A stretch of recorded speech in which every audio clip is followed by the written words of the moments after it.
Alex, what you doing? Trying to record a video. So you talk about other stuff besides Brian Colbert? Yes, I talk about other stuff. Good luck, buddy. Well, I appreciate it.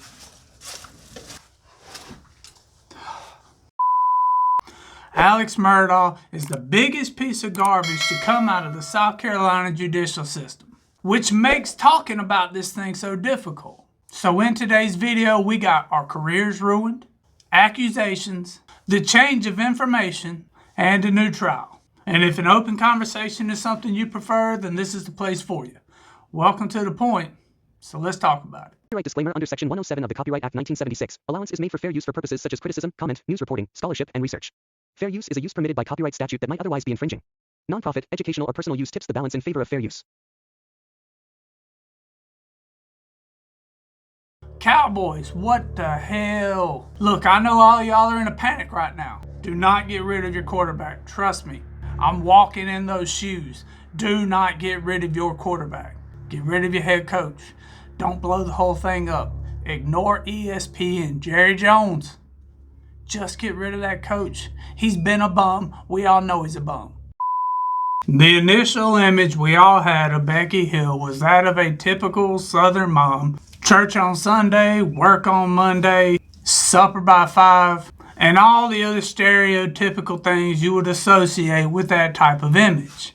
And when the initial accusations came out that there was possible jury tampering, like you, I kind of thought it was ridiculous. Because Alex Murdaugh's defense team is a bunch of sharks.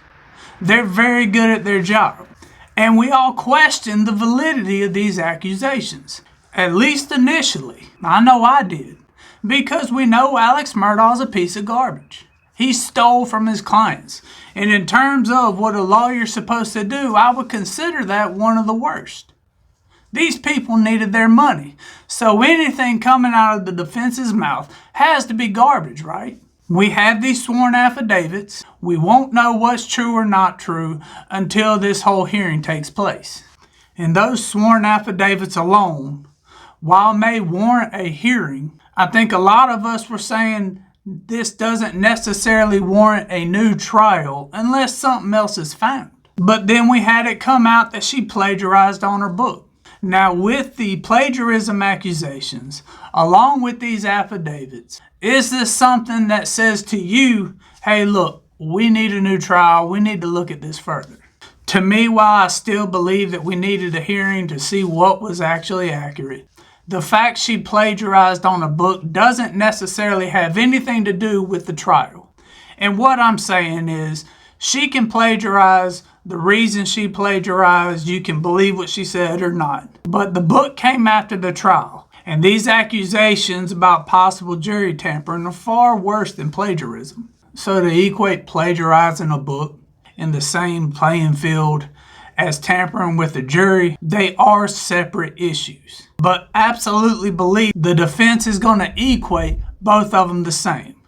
They're going to paint Becky Hill as this low-key nefarious person with her plagiarizing in her own book. And then it goes even further into these charges with her son. We had initially this image that we talked about earlier, but here we are with a piling of accusations. So with the initial statements by these jurors, on top of the plagiarism, on top of her son being charged with what he's charged with, does it make the accusations from Alex Murdaugh's team more valid?